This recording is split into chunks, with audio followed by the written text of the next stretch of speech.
Let's go Mets. Let's go Mets. Let's go Mets.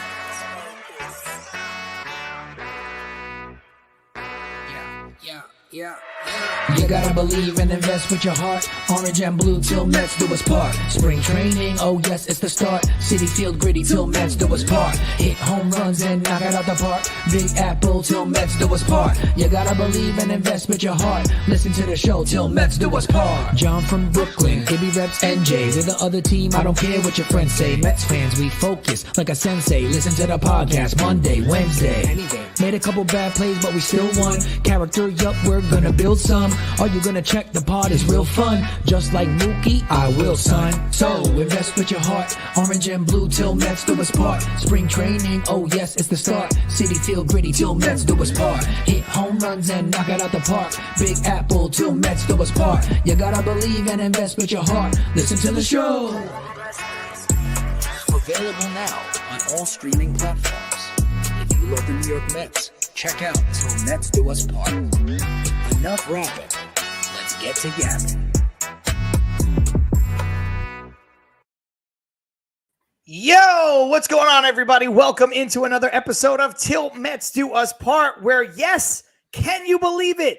We are not only back together, but we are back live on YouTube and on Twitter. I refuse to call it X. This is the last time I'm ever going to use that terminology because apparently in order to go live on X now, you have to have a premium account, as if Elon Musk doesn't already have enough money. Anyway, that's out of the way. This is not an Elon Musk show. This is not a show about whatever nonsense goes on there. This is a show about your New York Mets, and we are live in both of those places, courtesy of the Brella Sports Network. John Saponaro out in Los Angeles, California. My co-host, we are back together, holding it down, back in New Jersey, in the basement of the Stress Factory Comedy Club, I believe. It is Matt Ibby Ibanez. Ibby, it feels like it's been longer than it has been, actually, but how you feeling, man? I'm feeling good, John. Thank you. Thank you for the nice little intro. Yes, I'm hanging out at the Stress Factory right now because we all know that my entire house is just made out of brick. But other than that, that's what kept the third little piggy safe. You know what I'm saying? So you're good. I'd be a little worried with the weather going on in New Jersey. Yes, if you were in a house made out of straw, that would probably not be for the best. But other than that, yeah, I'm doing good. The week off was nice. Obviously, I missed all you guys, and I rewatched the episode back. You did a great job, and the chat was awesome as always. It was a very, very hectic overall deadline for a lot of teams, and our Mets were pretty heavy into it. Not on the higher end scale, but still involved for the most part. But yeah, it was definitely a fun watch. I thought you did great, and I'm very happy to be back because there's a lot going on with our team. Some good, some bad, and obviously a lot of questions remaining as we are entering, the month of August. We're in the month of August. We're entering that territory where we're used to Mets baseball not really meaning anything, and it means something right now. It means a lot, and I think we're going to hit on it at some point during the show, the importance of August. But yeah, let's get into it. Let's do it. I would like to jump into that conversation sooner rather than later. Shout out to everybody in the comments. Oh, familiar faces. Douglas Barnes. Charlie is back. Welcome back, Charlie. Got Jeff Cohen. Armand. Keith Blacknick. Keith saying, missed you guys together. Yeah, it feels weird doing the show solo. It's fun. It's a night. Like, I like doing it every once in a while. Like, I had a lot of fun last week, Ibby, but it would have been better to have you on the show. Of course, we were supposed to have Will Salmon on the show. That was very much documented during the show, and anybody who watched or listened knows what's going on with that. I said we might try to have him on as soon as this week. Obviously, that did not work, partially because me and Ibby wanted to kind of get back together and do the show our way and put the trade deadline stuff aside for a bit. We'll have Will on again. He's great and great friend of the show. So shout out to Darren and everybody else who's here. Shay is back.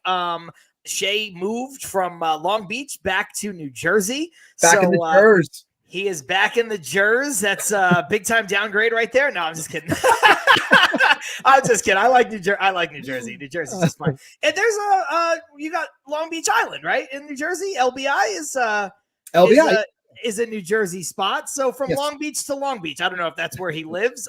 Shay, if you want to go ahead and put your full home address in the comments. This is live. I think he is. I think he's, from what he told me, he is close to me. He's within the vicinity, so he's close to me. So Fair not near LBI, but near me. Yeah. Armand saying I agree. New Jersey is a downgrade. No, I'm just messing around. Come on, Armand. Keith wants to know when you do the show solo. From now on, maybe we should call it doing the show solo Sokoa.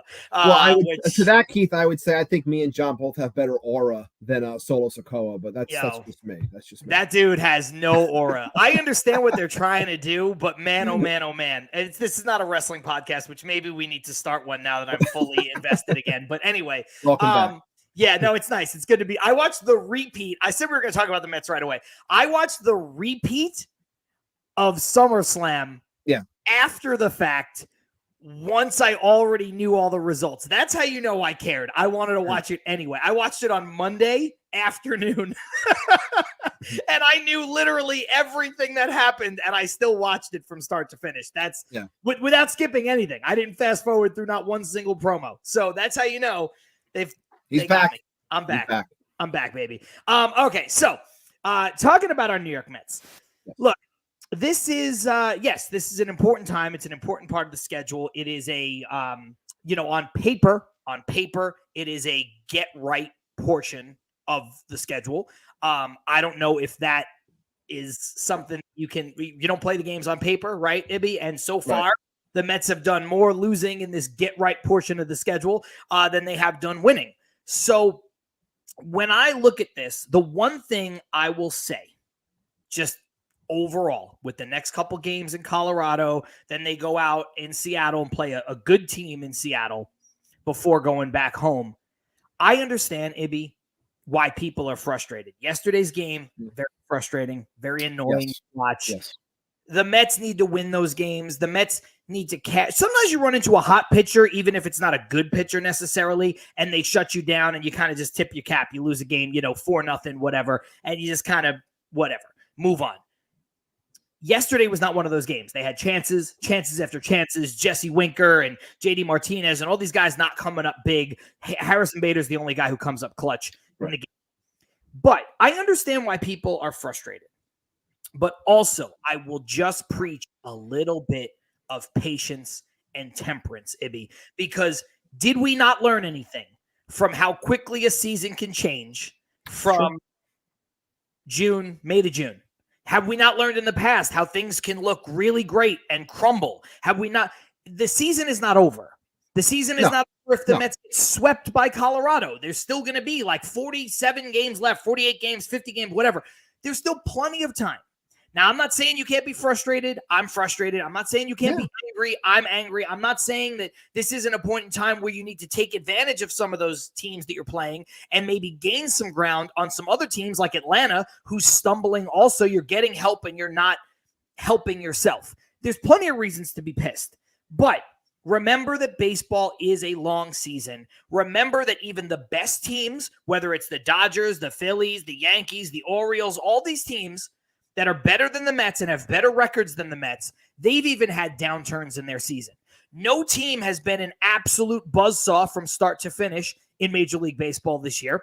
And how many of those times does the absolute buzzsaw, if you are the best team in the league, how many of those that time, Ibby, does it translate to winning a World Series anyway?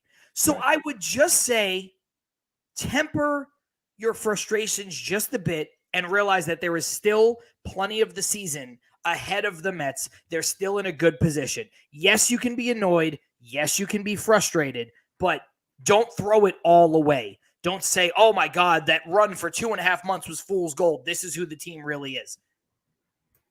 I would agree with that. And obviously I didn't put it into the graph or the graphic that I made before, but I did see something along the lines where, the Mets overall record each month outside of that May, they've been playing nearly above or extremely above 500 baseball. So like this team can compete. Like the main problem that they have had all season, and this is something that the good teams obviously always capitalize on, and they did this during the 2022 season, is beating up on the weak part of the schedule. And I was having a conversation with somebody on Twitter, since we're not calling it the other letter anymore, on No. Twitter. I was having a boycott. conversation. I was having a conversation with someone that thought I was being, they thought I was attacking them when I wasn't doing that at all. And it led to a conversation talking about the month of August and things like that. And I thought more and more about it. And I always come back to the conversation that we have. And the point that you made when we first started this show, talking about, how every team starts off 60-60, and then really, the rest of those games are what really determines a season. I think, for me at least, I've been looking at August, and starting on Monday when we had that game with the Cards, which was a big game for the tiebreaker purposes, I looked at that and I said, I think these next 13 games are important, because I always talk about, trying to find space, create space, this wild card chase. These teams are getting better. People got better at the deadline. People are, pushing forward. And this is where you're going to have to really, test yourself and see if you're worth it in the end.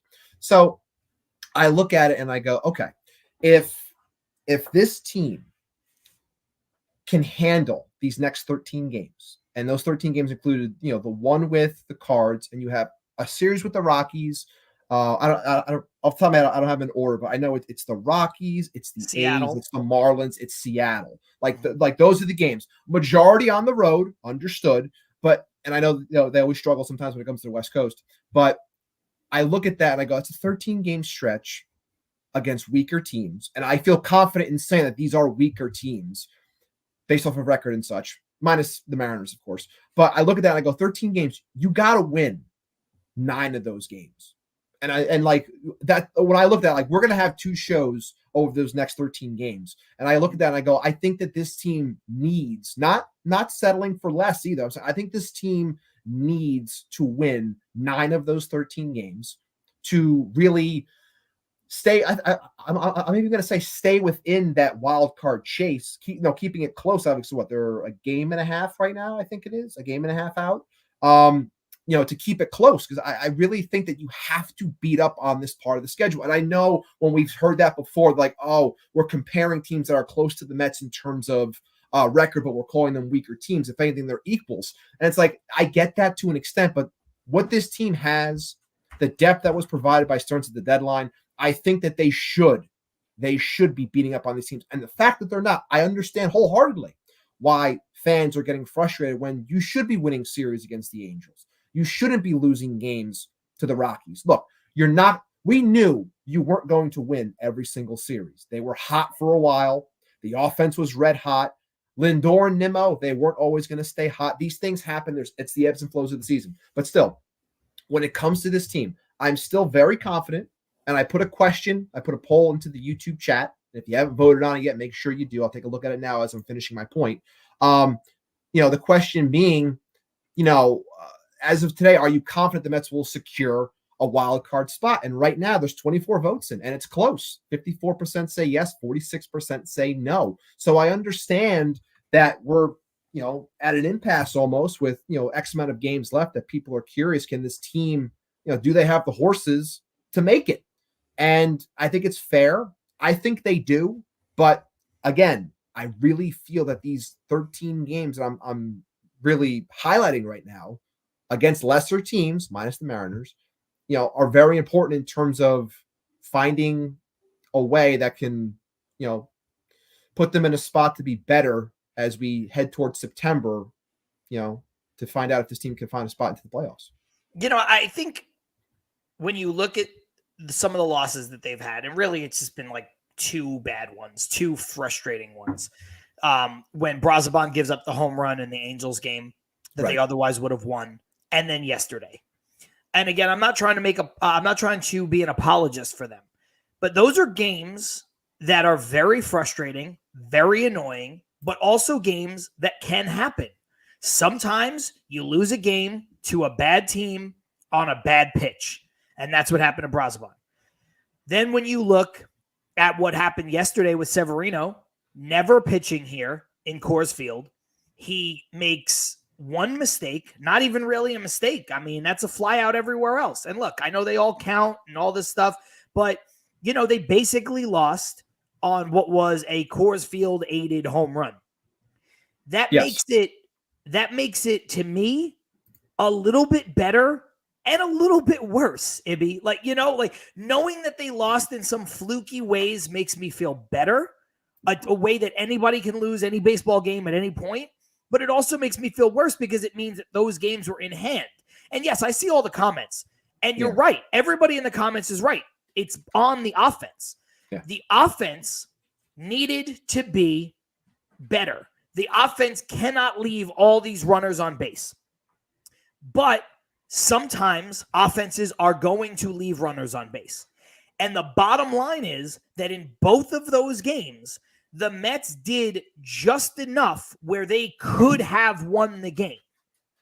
But when you don't score a lot and you play in Colorado, that's a recipe for disaster. Yeah. So am I feeling uber confident in this team? No, I don't think anybody should feel uber confident in this team because the season has been a roller coaster. Mm-hmm. So I'm not saying everybody should, hey guys, relax. Don't worry about it. This team's going to make the playoffs. Don't worry. They're fine. That's not my message today. Mm-hmm. My message is that there is still a lot of time left. And I think for you, for everybody in the comments, everybody watching live, everybody who's going to listen later, I think it's going to come down to the wire. I think we're going to be talking about whether or not this team has the juice to make the postseason into September, into late September, and maybe even into the last series of the season. Like, I think this is going to go on. So if you're not prepared for that, we said from the jump. Be careful, because this is what it's going to be. From the jump, how this team was built. We said it all off season. We hammered it home, saying how this team, the way it was built, you were going to be on a roller coaster regardless. We both thought that they would be a mid-80s win team. We'll see if they get there. Okay, I remember during our bold prediction show, you had them, I believe, at 86 wins, and you had them sneaking into the playoffs. I had them at 84 and barely missing the playoffs. But then again, 84 might do it now because of how the NL is looking in general. Right. But this is the most important thing. And I know it's been hammered by a lot of other shows, and it's been hammered on SNY and everywhere. It's like, I'm going to bring it up because it has to get brought up, and I know it was said in the comments as well, so I will bring up the comment right now. And it was from Rosie saying how the Mets aren't beating the weaker teams with the third worst batting average with runners in scoring position. Correction from above, third worst. So I had that as a quick graphic saying how the Mets have the third worst batting average since July 14th. They're 10-9 over that span of games. And when you see here, third worst behind teams such as just barely above teams such as the Giants and the White Sox at 195. And that's not good. You have to capitalize on these spots, especially against these weaker teams. I understand if you're facing, a strong bullpen or things happen late in the game by a team that's going to be players in October. That's one thing. But when you're facing these weaker teams, you got to cash in. And the fact that they haven't, watching Jesse Winker hit that double play yesterday, like all little things here and there, like it all adds up. And when you're not cashing in, especially over that entire, that's a decent sample size. Again, looking at this and saying, since July 14th. I mean, we're coming up on a month. Coming up on a month. And it's like that's not ideal at all. And you're not going to be taken serious by your own fan base or by others if you're not going to be able to cash in on these opportunities. Game for War has it. It's got the solution. Iglesias has to drop another song. That's the difference. That's the difference. We need another song. What have you done for me lately? That's what baseball's about. That's what sports is about. That's what music is about. That's what entertainment is about, he said as he wore the T-shirt from a Metallica album that came out, I believe, 37 years ago. No, Game for War. That's a great comment. Speaking of great comments, let's jump in and pull up a couple. Jeff Cohen, did everyone click the like button? You should. Let's find out. Go ahead and click the like button. Over 120 folks in here as we get back to the Twitter and YouTube kind of situation. I don't know where the split is, but it's a good amount of people in here. So click that like button, please, if you like what you're listening to. He also said, John, shouldn't you be in Colorado? I tweeted this out. I said, should I fly to Colorado tomorrow? I was going to fly just like in the morning, go to the game, get on a plane, come back, and just do that. Just go to the day game. That doesn't really work for the night games. I looked, I would have to stay overnight, which I don't really want to do. Then it's an extra expense. It's a hotel, all that stuff. But when I looked at it, I decided against it because the flights that I can get to get me into Colorado all scheduled to land like a little after noon, 12:05, 12:10. The game starts at 1:10 local time. It's about a 35 to 45 minute drive from the airport to the stadium with no issues. Now, if you start talking about maybe some game day traffic, maybe some downtown Denver traffic, middle of the afternoon, if my flight gets delayed like 6 minutes, it's going to make this whole thing kind of sort of not worth it. So that being the case, I decided to not go to Colorado, which would have been tomorrow, not today, but I am not going to go. However, I did find a way for me to finally go see the Mets in person with my work schedule. Obviously, I missed all the games here in Anaheim. In a couple weeks when they come back out west and they play the Padres, that is a 4-game series. So even though I'm working over the weekend, I will drive down to San Diego and see the Mets on Thursday the 22nd. So if anybody is in town in San Diego and wants to come and see the Mets or whatever, wants to come say hello while I'm there, that's when it's going to be.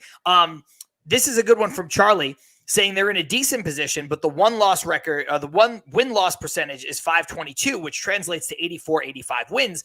He thinks that's not going to cut it, and it might not. He might be right. But to your point from a moment ago, Ibby, it might. So it might. Right now, we don't know, but I'm with Charlie on the fact that I'd like it to be a bit better because I think you only need to be a bit better to secure some certainty. I think you push that number from 84 to 85 into the 86, 87, 88 range, I think you're going to get in. So I think you just need to find a way to make that winning percentage over the next, whatever it is, 50 games look a little bit more like 87 wins than 84 wins. And I think you can get in. I don't know if you need to do much better than that. Come to New York and watch the Mets here with me, Ibby, you coward. From Aunt Rivera. I almost did in September, but I'm not going to do that in September because I am coming back to New York in late October. Wait a minute. Hold on. Aunt, I see that if you are here right now, I hope you're in a movie seat because you told me a couple days ago, you were going to go seeing Deadpool. So if you do not see it, I'm going to start sending you memes and spoiling that movie. So you better go see it. John, did you see it? I did.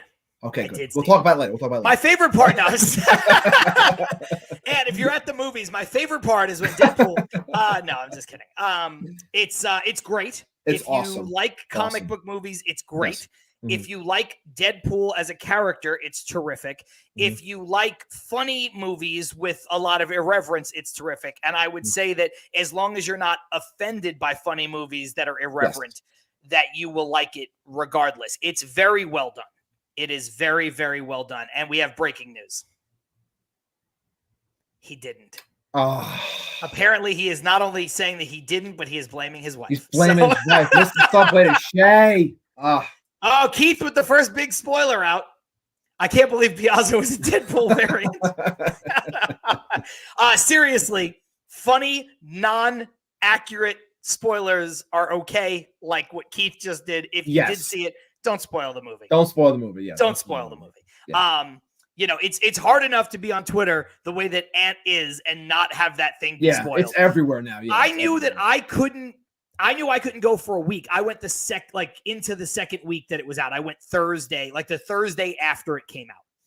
And at that point, I had to mute, like on Twitter, I had to mute the words Marvel, MCU, Deadpool, Wolverine, X-Men, X-Force. Like I had to mute so many words just in case. Like I muted words I was like Iron Man, Avengers. I muted every word that could have anything to possibly do with the movie. I was like, no, this is out. Get it out of here. Get it. I don't even want to have it spoiled. Yeah, there was no way I was going to make it. I only had one teeny tiny spoiler, which didn't even ruin it. And I'm not going to say what it is, but I had one teeny tiny spoiler. I saw an image and then I knew, but then I was like, yeah, I'm sure it'll be better than that. And it was. So really quick, jump back into the comments. Shay saying the Mets flew from New York to St. Louis to Colorado in 2 days. That'll wipe anybody out. It's true. It's true. I'm not giving them an excuse because, like you've pointed out so astutely, the issues with runners in scoring position and not clicking on all cylinders offensively has been going on for about a month, but 3.5 weeks. Yeah. So I can't chalk it all up to that. However, this is a point that needs to be, this is part of it. At least in the last couple of days, you can say that. But they did win big in St. Louis. But our all-star first baseman, who we'll talk about a little bit later, has said before that jet lag is a choice. Just saying. But either way, I know we got Keith in here today. He's going to stir the pot once we have the Alonso conversation. But I just want to throw that out because he did say it. That's all. I do want to pick this one up, and I don't want to come at Jose for this, but he says hot dog Jesse Winker wasn't really needed at the trading deadline. What they really needed was to acquire a frontline pitcher to replace Senga, who was lost due to injury. Maybe your thoughts on that? Well, I was on here 2 weeks ago. Obviously, I wasn't on when everything went down, but I was someone that said that Jesse Winker was one of the first names that I wanted to hear, and I'm not going to back off from that. I did. And, I still think he fits. I know he hasn't done much just yet, but based off of what I had explained, why they were going to go after him, because he'd be a guy that they would fit in, 3, maybe 4 times a week. They're going to play the hot hand. They're going to play matchups. He wasn't brought in to be a star. He was basically here to replace DJ Stewart. Like, that's the reason why he was here. And based off the year he is having, he's a lot better as a hitter than DJ Stewart. You might say that the defense is almost a wash, but as a hitter, he's a lot better. He hasn't done it for us just yet. I know he's batting third tonight as the DH, which is kind of wild, but we'll see, how it goes.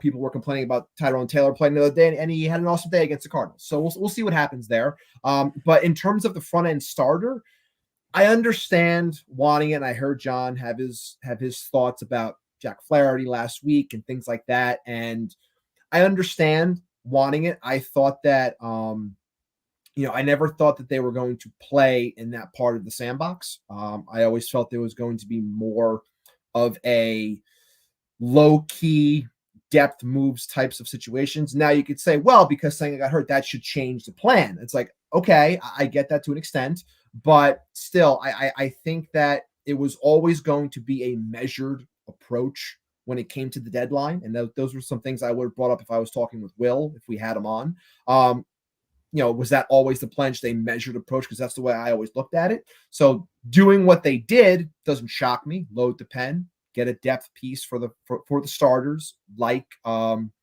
Blackburn. So I'm not shocked that they didn't go there. I understand why fans wanted it, but for me, like I always say, I never expected it. So that's why I'm not really taken aback by it. Well, for me, it's twofold. For me, and I understand the overarching point that Jose is making here, and I don't necessarily even disagree with the overarching point. But if you take it piece by piece, first part, Jesse Winker wasn't really needed at the deadline. I would argue that Jesse Winker was very much needed at the deadline because the Mets had 2 empty spots on their bench, Ben Gamel and DJ Stewart. Now, Ben Gamel hasn't been given a lot of opportunities. Ben Gamel is the typical 26th guy on a team anyway. I'm not sure how many opportunities he is going to get. And obviously, Starling Marte, we hope, is back on the mend, and he will soon replace, hopefully, Ben Gamel on the roster regardless. But no team who is even trying to compete, whether you believe the Mets are really trying, half trying, somewhat trying, no team is trying to compete if they have DJ Stewart getting meaningful at bats right now, not the way that he was playing, and Ben Gamel taking meaningful at bats. So I would argue that outside of bullpen, which the Mets remade completely at the trading deadline and the couple days before with Stanek and a couple on weeks the cheap before with Maton, all on the cheap. Mm-hmm. You would argue that the Mets' second biggest need behind fixing their bullpen was a left-handed bat. So I think Winker was needed. And then the other part that I will take a bit of umbrage with, I'll just use kind of Armand's comment to counter this and make my point, was a frontline starter even on the market. There was a lot of middle of the rotation starters on the market. There was maybe one guy traded who you could say right now was a frontline starter, and that's Flaherty. And I don't know if Flaherty's even a frontline starter. He's pitching like one this year. To Ant's point right here, outside of Scooble, maybe Snell, there was no frontline star, like a real frontline star. Flaherty is not that, and the top two didn't move either. Exactly. You know? Now, if you want to take, like, I agree. I was just saying it. I agree with Ant on this, that Flaherty's not really, I would say Flaherty's like in the 2 to 3 range based on his career, giving him a bump for what he's doing this year. But if you want to say he's pitching like a frontline starter, and I liked him. I would have tried to go out and get him if I were the Mets. I thought he made a lot of sense. But I was also pushing the Snell agenda. I thought he made a lot of sense. Snell didn't get moved. Scooble didn't get moved. Crochet, who I don't even think is necessarily a frontline starter, again, playing like one right now, but he didn't get moved. None of these guys got moved. So not to dump on you, Jose, it's just when you look at the totality of that comment altogether, the Mets did fill a need that they needed. Whether you like Jesse Winker or not, that's fine. To Ibby's point, he wasn't brought here to be a star. He was brought here to replace DJ Stewart and play half the time. And so far, it's been a little unfortunate. He's had a couple good moments, no signature moments, nothing really big. But he's a better baseball player than DJ Stewart. And the goal, like I said last week, the goal was to get better. If your goal, some people said in the comments, the Mets improved on the margins. I said the Mets raised the floor without jeopardizing the ceiling of the future. The Mets didn't do anything sexy, Ibby. The Mets didn't do anything at the deadline. Raising the ceiling of a team is sexy. Raising the floor of a team is not sexy, but it does get you wins. And when you look at when everything culminates and it works out 100%, 2015.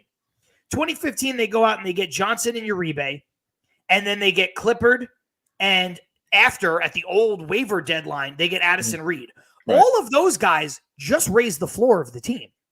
Cespedes raised the ceiling of the team. That's the perfect trade deadline because it all worked. One, you can't expect to do it every time. And two, you can't even expect it to work every time. The Mets kind of tried to do it when they got Javi Baez and they got Trevor Williams. They all made good contributions. It wasn't enough. It didn't work.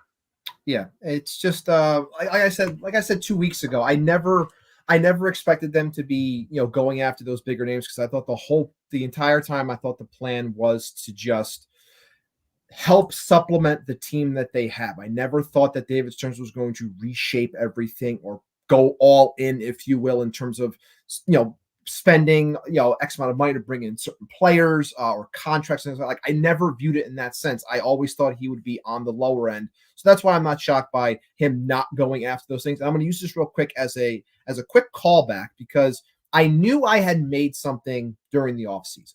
And I couldn't find the clip from one of our old shows, but I still had the video in Canva, still made as it was. And I thought it was proper to show you where my mindset has been when it comes to the types of players that I thought David Stearns would target. So I had made a stock market type video for the trade market during the offseason.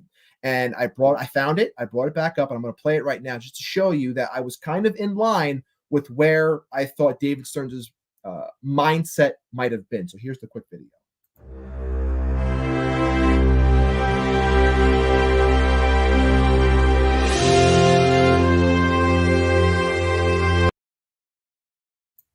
As you can see, the first name right there, one of the first guys I thought he might have been targeting was Paul Blackburn, who obviously is now a New York Met. And I thought it was interesting that it did happen, but I was like, I think I did talk about this at one point.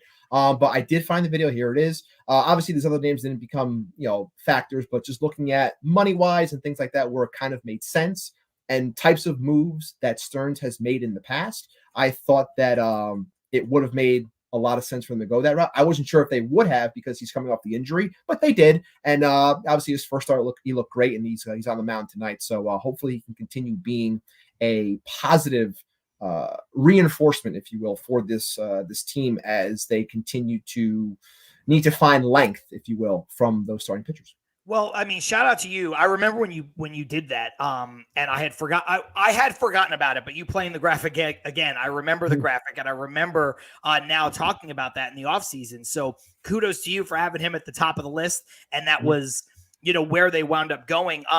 Obviously, we don't want to talk too much about the trade deadline because we're done with. However, you were on vacation. You couldn't do Mhm. the trade deadline show with myself, and the Mets Weekly folks, and Baseball AF, and Right. Keith from Shea and Sons, and Top Bunk Sports, and Ant from Subway to Shea. So you missed out on that. And then obviously we couldn't do our show reacting to it. So I understand. But this was a big part of the show last week, which obviously you watch back.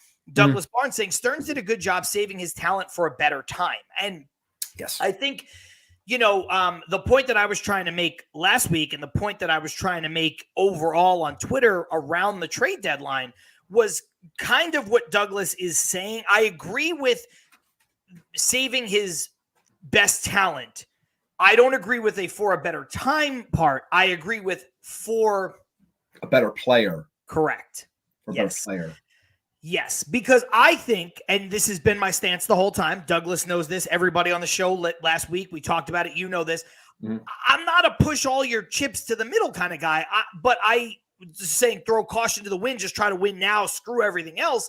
I do understand though, if you're close, sometimes you gotta play, right? Like your plans change, right? You might come into this season saying, hey, we might sell, we might buy, we might soft buy. All of a sudden, you're right there. You can make a run, and maybe Snell wasn't really available, or maybe Snell was available and the Mets inquired and he was at a price that was too rich that you're not going to give up talent-wise, to Douglas's point, where it's like, look, you're not going to give up this massive haul of players for 1 year of Blake Snell where you might not even win anything. That's ridiculous. Now, my point had been, if you can give up one or two things and get Snell, and you make a push where you basically are just taking on the whole contract, that's something I would have done. The poll that I put out on Twitter, and it was pretty resounding in agreement, was, would you trade one prospect from your top 10 and another prospect within the range of 10 to 15 and take on all of Snell's money to get Snell? And most people said yes. It was over 70% yes. Now, that's still a deal I would have done, but I don't think that's a deal, to Douglas's point, that would have hurt the Mets so much in the future. I think there's a give to get, and I think that would have been a fair deal. Now, if that's the approach that the Mets had, and none of us will ever know this, but if that's the approach that they had, and the Giants were like, no, we want, your top 3 prospects in your organization, and then a guy in your top 20, and then we want you to take all the money.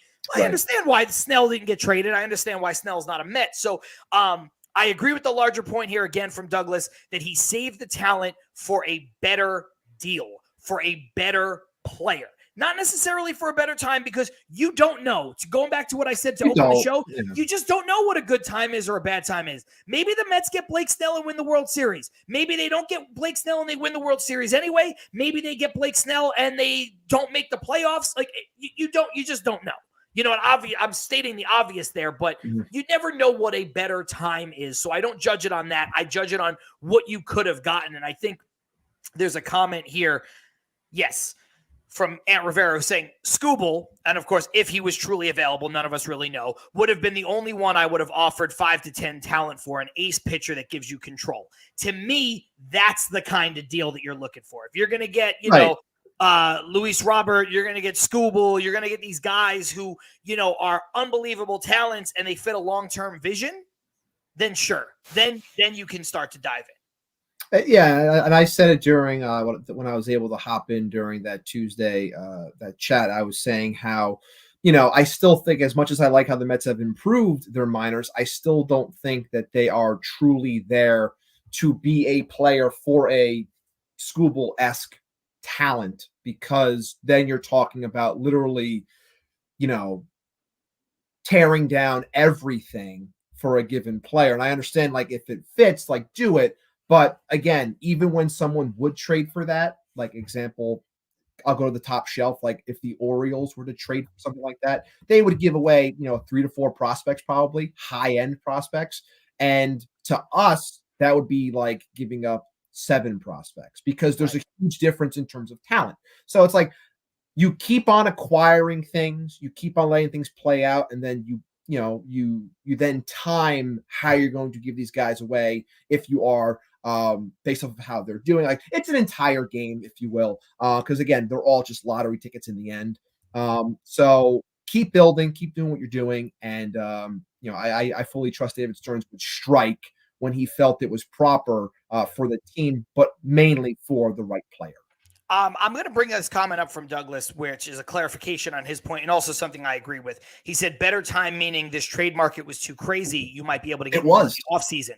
Also a fair point. Also a fair point. So I took better time as better opportunity for the Mets to win. But if this is what he meant, then I do agree with that too. Like it was wild. People are less desperate in the offseason. Yeah. And it was wild. And I know it's like in division, but I've said before, like I didn't expect, and obviously Winker became a Met, even though he was a Nat, and everyone's saying, oh, Rizzo's not going to deal with the Mets. He hates the Mets. It's like, well, if it makes sense, just do it because you're cashing in on a 1-year player. Just make the trade. Like, don't be that petty. But like hearing the rumors of the White Sox who dealt Eric Fetty away to the Cardinals, but when, I think Minnesota had called them and said, hey, we're interested in Fetty. And they were like, oh, well, if you want Fetty, you're going to have to give us Walker Jenkins, Emmanuel Rodriguez, and Brooks Lee. And we're like, that's like 3 of the top 20 prospects in all of baseball. And then he's like, well, that's what we want. I was like, that's ridiculous because like, I know Eric Fetty's having a good year, but again, like you're going through the roof to try and get a player. But that's what the market ended up being for a lot of other teams that were able to cash in because teams were desperate because they had missed out on their main target and they ended up getting something else. Well, my stance has always been pay more for a better player. And paying more doesn't necessarily mean money. It's whatever assets you have. Right. And assets are players, prospects, and money. And I always want the team that I root for to pay more to get a better player in return. Now, that is a sliding scale sometimes, too, because, look, we look at what happened in this offseason as things came down to the wire and we're in spring training and we're near the start of the season. The windfall for the Mets was getting JD Martinez, somebody who I said, I think I want a different kind of guy to be our DH, pay more for the better player, but then he's still out there. You can go out, you can get him, boom, easy. Then you look at some of the people that I advocated for that I wasn't advocating for earlier in the season, right? You got Blake Snell still out there in the offseason. You got Matt Chapman. It's like those guys didn't necessarily fit the Mets at the dollar they were asking for. But again, the longer you hang around, you're like, I could just throw money at this guy and just have him. Yeah. And, so then it starts to make sense. Like, I don't think that you should panic spend. I didn't get Yamamoto for $300 million, so let me give $200 million to Blake Snell. That doesn't make sense. Right. Gotta make sense. I didn't get Yamamoto for $300 million. It's been 8 weeks. Blake Snell is still out there. I could have him for $60 million on 2 years. Now, because now you've changed the topic of conversation. So, Ibby, the last thing I want to bring up, and we'll put the trade deadline stuff to bed. Yeah. And then go into the break, come out of the break, and just kind of talk about, where the Mets are moving forward. Mm-hmm. We mentioned this on the Mets Weekly Roundtable during the trade deadline. Mm-hmm. And this is the one thing that you need to be careful about when you're evaluating talent. Because, again, I agree with Douglas. Save it. That's why I brought that back up. Save it all for a better trade. But what you have to be careful of is you have to maximize trade value for some players some of the time. Because we talked about this on the roundtable, and between all 8 of us, 10 people that were on that show, we couldn't really come up with one guy outside of Scott Kazmir who was a true prospect that had never played in the majors for the Mets that they traded that they should not have traded. Do you know what I'm saying? Like, you look at all these other people. Fernando Martinez should have traded him. Lastings Millage should have traded him. Right? I don't count people like I don't count Nolan Ryan. Young player, yes, but he was also on a team with stacked pitching. He also was not the Nolan Ryan that we all watched him become. He was not that guy then.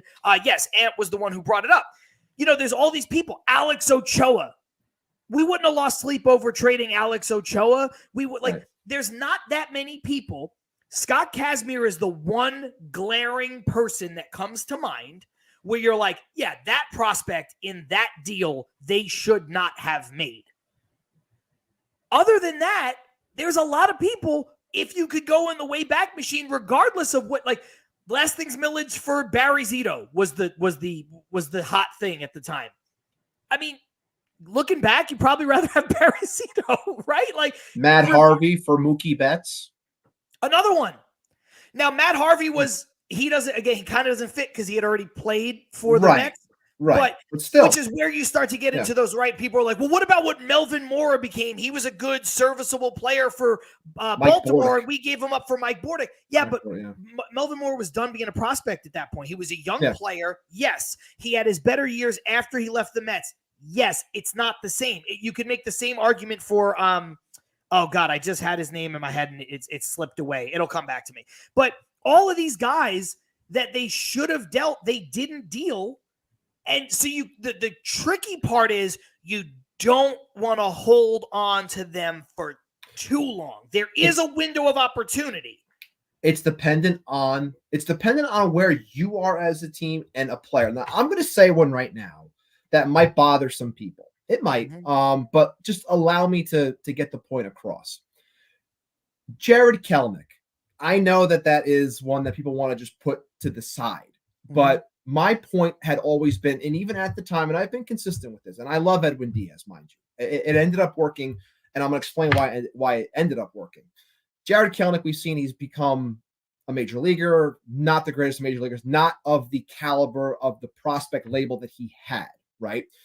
But at the time, his value was through the roof. It was. Now, the problem I had with it was dealing him for a closer at the time because that team was not a closer away from anything. So when you do a move like that, that's a legit all-in type move that you're close. That team was not that. So I'm happy in the end that we get Edwin Diaz, but the main reason why that worked is only because we got a new owner. That's the only reason why that deal ends up not blowing up in your face. Otherwise, if you still had the Wilpons, you traded for Diaz. The bad year that Diaz had, he would have been dealt the following year. He would have been gone. So it's like it's context. And I looked at it and I said, you at that time, you probably could have got a different type of piece that could have helped, but it ends up working in the Mets' favor because they did luck into a brand new owner who had a lot of money and was able to pay, keep, and then build the team so it's okay to have said closer and it doesn't matter much. Like that was always one that bothered me. And I don't have to bring up Cano and the money because that's whatever. But that's the way I always looked at that one because I thought you could have maximized him in a better way. But again, it ends up working anyway because you did get the new owner, but you had to get the new owner for it to work. That's a fair point. One that we didn't get to when I brought it up last week. I brought it up with the caveat of what you just mentioned. Would a more seasoned GM get what I think is fair to say, get taken advantage of the way Brody Van Wagenen may have in giving up a top prospect, getting a huge asset, and taking on as much money of the Cano contract as we did? Not even necessarily taking on the Cano contract, just taking on as much as we had to. And I know they paid some, but I would have liked to see that deal get paid way down. And it was also because they were buying at the high of Diaz because he was coming off of the 50-plus save season. Like, so Correct. It's like... So, but, you know, when you start to look at some of these other deals, like even a prospect that went on and had a good, like Michael Fulmer for Yoenis Cespedes. Well, look, I understand we didn't win the World Series, but we almost did. I understand things ended badly with Cespedes, but, you know, it was a magical run. Michael Fulmer, Rookie of the Year, had a couple good years. You know, you still make that trade, knowing what we did. Trade.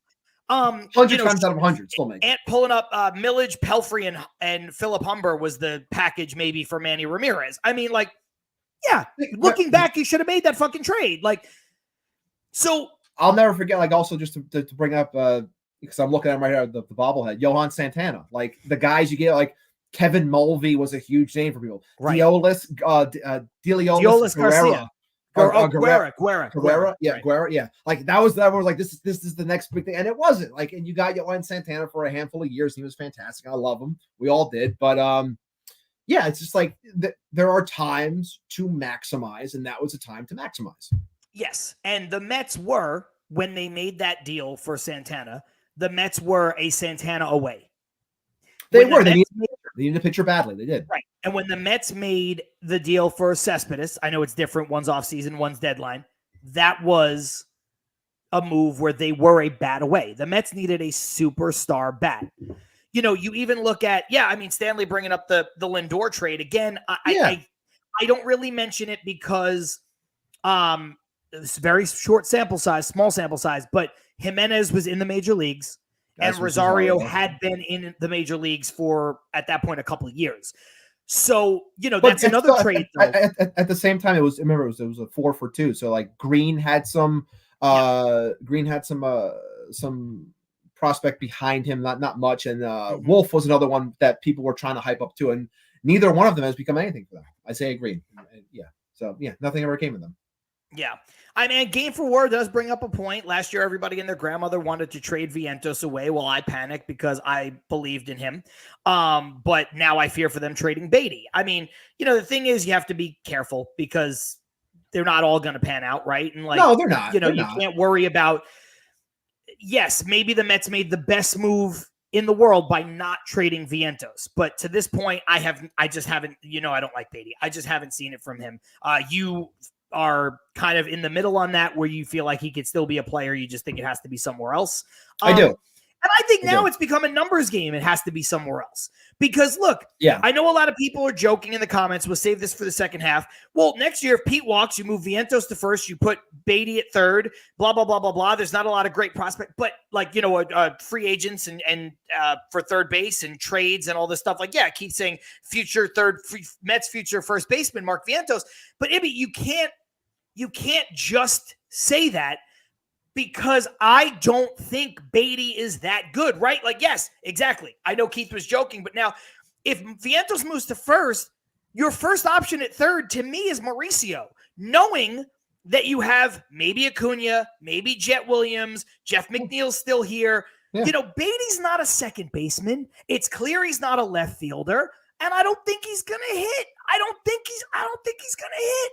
So there's this concept of maybe he does. Yeah, maybe. And look, game, you might be right. Beatty was ruined by bad hitting coach advice. Maybe, but also maybe not. Because right now he performs like every 4A player ever has. Can't hit a lick in the majors, goes down, destroys the league, comes up, can't hit, goes down, hits, rinse, repeat over and over again. That's right now, that's his legacy. So anyway, let's leave it right there. Let's head into the break. It's a quick 30-second ad spot we need for the audio version of this show. We'll come out. We're not going to talk anymore about the trade deadline. That's over and done with. We'll save hypothetical trades for the offseason because the Mets are in the midst of trying to make the playoffs. So we'll talk about Pete Alonso. We'll talk about Sean Manaea. We'll talk about where the Mets could go from here. And much to Ibby's chagrin, maybe even we'll have a little bit of time to talk about Frank the Tank. No. John Saponaro, Matt Ibanez, Til Mets Do Us Part, live on YouTube, live on Twitter, courtesy of the Brella Sports Network. We'll be right back.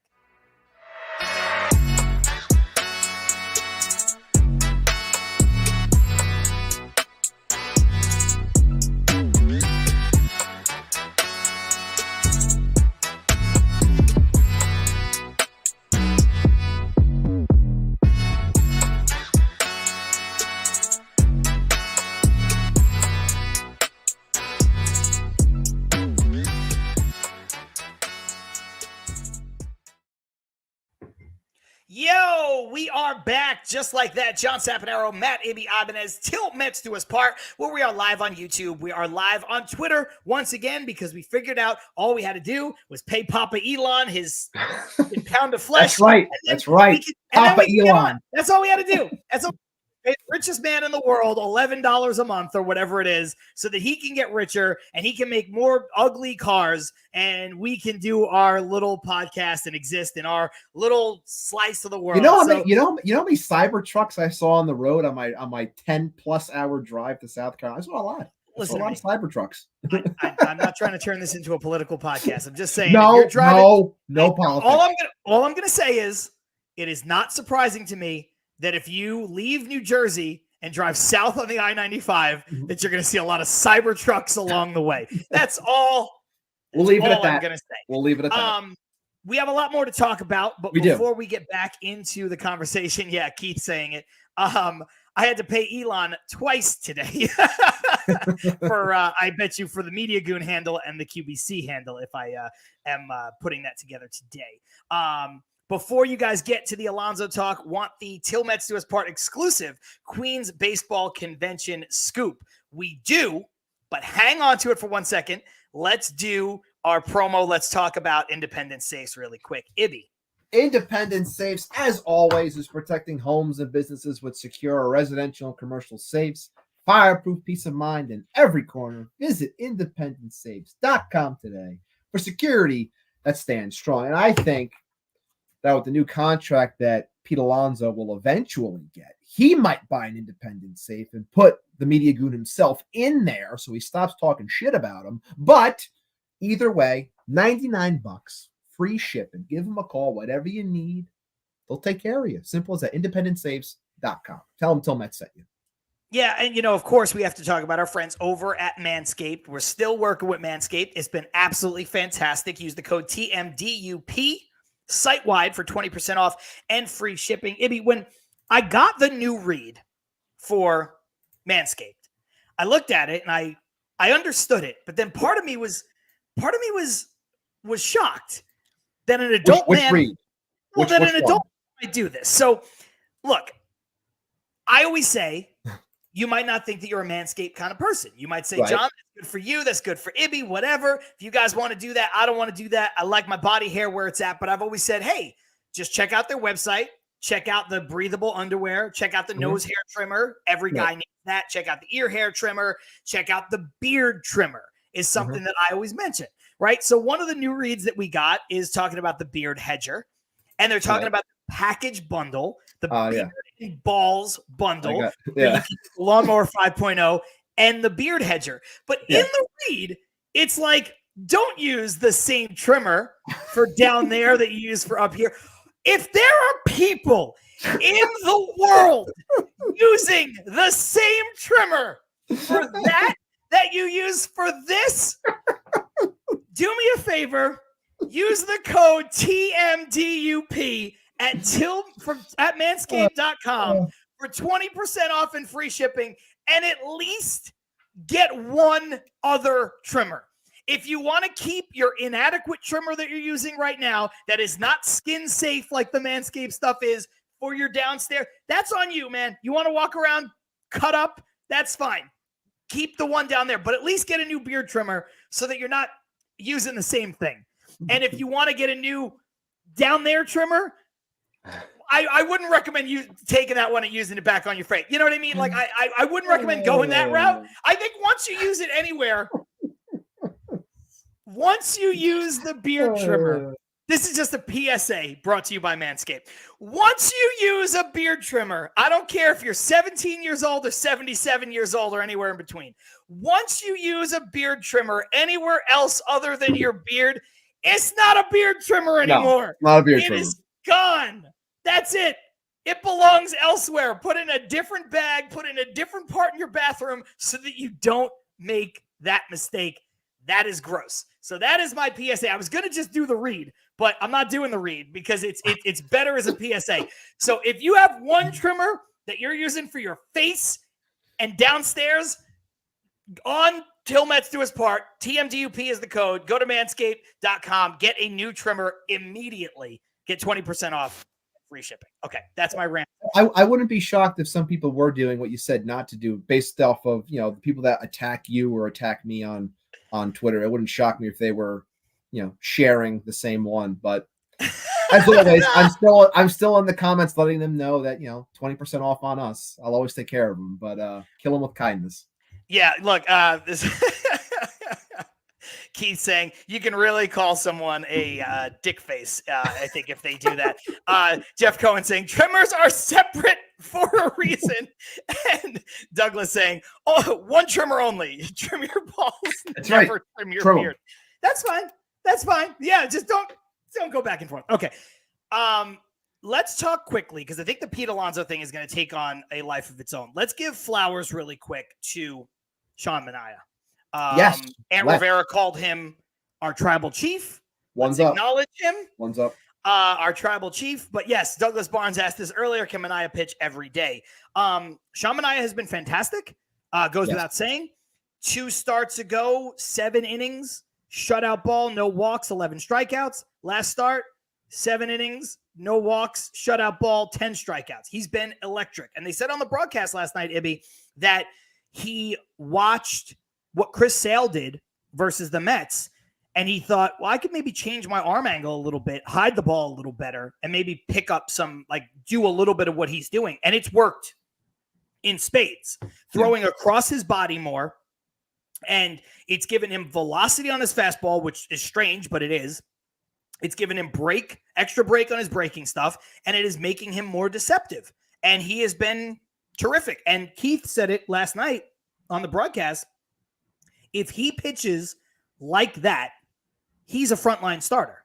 I mean, obviously, that's proof's in the pudding right there. Now, I don't know if he's going to be that guy, but if he even has that capability, he is very, very, very, very good. I mean, he's been filthy. Got to give a quick shout out to CP over at CPNY Sports. I know he just put out a video today. I still have to watch it, but breaking down Sean Manaea and all the good that he has done this season, as well as the mechanical changes and things of that nature. So shout out to CP. I'll make sure I watch it. I'll give some thoughts on it later as well. But when it comes to one Sean Manaea, as we're toying with the idea of calling him our ace at the moment because he's been doing so well, to the point that you just made with the back-to-back 7 inning starts, 10 plus strikeouts. He's one of 3 people to do that. The other 2 being Tom Seaver and Dwight Gooden. Crazy that Jake never did that. When you think about it, really is kind of nuts. Also just with some of the pitching that the Mets have had, like obviously Jake, but even like during R.A. Dickey's crazy run, he never did it. Santana never did it. I know we got to diminish Pedro Martinez, but even still, he had some big strikeouts. 2005, crazy Absolutely. that no one else has done that. But of course. And what was the other thing? The fact that he's throwing a sweeper more. I believe he's number 2 right now. I think Matthew Brownstein put it up. I'm not sure if it was by way of Pitching Ninja, but I did see Matthew Brownstein put it up. As always, shout out to him because he does great work. How strikeout percentage by the sweeper, I believe Sean Manaea is at like 43.5%, which is second only to the number 1 person who's at 43.6%. So the sweeper has been a big pitch for him. I know that was talked about a lot during the offseason, a lot of the work that he's been putting in at Driveline. And of course, some of the numbers that I pulled up with Sean Manaea, as we can see, his last 7 starts, 3-1, 2.27 ERA, 46 strikeouts to 12 walks and 43 innings pitched. And of course, his last 2 starts, 0 runs allowed and 10 plus strikeouts. The guy has really, really stepped up. And we've seen that throughout this season where certain guys have taken the baton. For a while, we saw that Severino was, had a little bit of a good run, but the stuff, like when you look at the stuff in general, what Manaea has been doing the last month, really, it's been great. Like it goes beyond like these last 2 starts have been phenomenal, but in general, he's having a strong year. And I think, we know he's pitching for money. Obviously he wants to do well. He's on that option year. It's his best bet probably to opt out of that option and really cash in. Cause I think he can, if these things continue, and good for him if that's the case. But, overall, he's been great. Like he's been one of the better stories, one of the better signings. That's really stepped up this year for this team. Shout out to obviously David Stearns for getting him on the cheap for the deal that he gave him, 2 years with the option for what was it, $24 million. Smart guy's going to cash in, but he has been awesome. And I love the fact that he's, taking things from someone like Chris Sale, who has had, without, if you can factor in the injuries, Chris Sale's been one of the better pitchers, in baseball over the last decade. Probably really. The favorite to win the Cy Young right now too in the National And League. it's incredible. It's incredible. He's one of 2 or 3, so it's a short Absolutely. list. So mimicking things there and bettering yourself and being willing to make changes.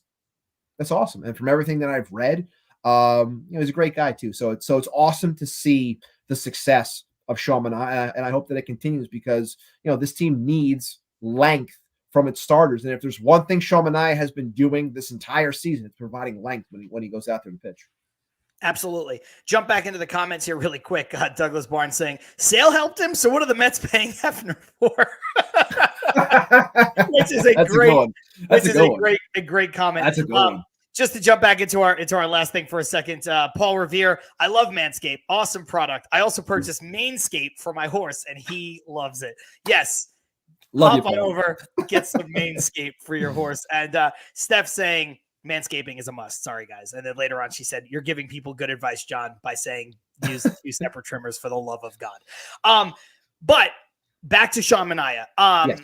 Look, I think Ant here with Subway to Shea saying Carson made a great case for re-signing him. I imagine that's probably on Twitter and on their show. Yeah. Manaea. Yeah. So go check that out. I actually missed that. I haven't seen it, so I'm going to go check that out as well. Carson does, good deep dives on stuff like that. So I can't recommend that enough. So Ant, thanks for bringing that up.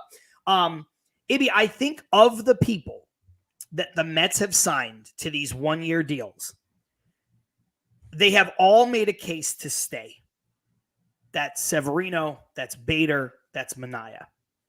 Yeah, but I think given where the Mets are and where each of those players are in their respective careers and what you might be able to get out of them, I think if you told me I could only have one, I think I might go Manaea. Now, they've all been good. This is not a discredit. And I said it on the show weeks ago that they were playing themselves into not extensions, because none of those guys are going to get extended. They're going to go and test free agency as they should, as the Mets should let them. Yes. And then maybe 1, 2, all 3, probably not, wind up back with the Mets. I just think that when it comes to Bader, who I really like, and I like the signing, love the fact that he might have had an extra gear and he's shown some of that. I love the Severino signing, low risk, high reward, and he's been mostly good. I know the last couple starts, throw out the one in Colorado, haven't been great. Last night his stuff was good. I think he just got snake bit a little bit. But I think there are some real concerns with Severino. He hasn't pitched this many innings in a long time, and this is where Daniel Cap says, in my opinion, Sevy is iffy because it's the most he's pitched in 5 years. We don't know what we're getting going forward. Now, he's talking more about this season. I'm just talking more about where Severino is going to be next year and the year after that and the year after that. And, look, you're not giving him a 10-year deal. He probably wouldn't even get a 5-year deal. Probably looking at more like a 3-year deal, something like that. But I don't know if that's where the Mets want to invest that money. And it's the same thing with Bader. Bader is playing himself into the kind of deal, not that the Mets can't afford, but maybe that the Mets don't really want to do, right? Like, I mean, especially when you have people within the system. Like Drew Gilbert's there. Drew Gilbert is 24. Yeah. Now, I understand he's got some ways to go, and he was hurt this year and stuff. But if he's 24, he's not 20. He's 24. Yeah. Eventually, he's going to have to be expected to play Major League Baseball. You got guys that come up at 21, 22, and I know it's mostly on bad teams and guys who are fast-track prospects or fill a need, but I think Gilbert's going to be here sooner rather than later. Severino's injury history, Bader's injury history scare me a little bit. What I'm saying is, obviously, Severino had some amazing seasons with the Yankees to start his career. Right now, we might be watching the best of Severino, and I'm pretty sure that we are definitely watching the best Bader has ever been. So when you start to look at that, you have to just be careful. And I like both guys. And it's not my money, and there's no salary cap, so I will not be upset if they decide to bring them back. I just think when you look at the landscape of the team, who seems to be the best investment on, let's just make up a year total here, let's say 3 to 4 year deal, something in that range, because I think that's about all what they would get. I think the best investment might be Sean Manaea. He also pitched a ton of time out of the bullpen last year, which is not what you would be paying him for, but I think he has value in that role too. Whereas, again, Bader is giving you the best that he's got right now. He's a 75% of the time player. I think if you pay him on a 3-year deal, he's kind of got to be a little bit better than that. Now, if he plays more than that, does he get exposed? Same thing with Severino. He's given you something that's great, but he hasn't been able to give the Yankees this in a long time. So is this the best version of Severino right now? Whereas I think Manaea might be the best investment long-term. So I think there's I know that's more of a future-looking thing, but I do think it's a conversation worth having right now.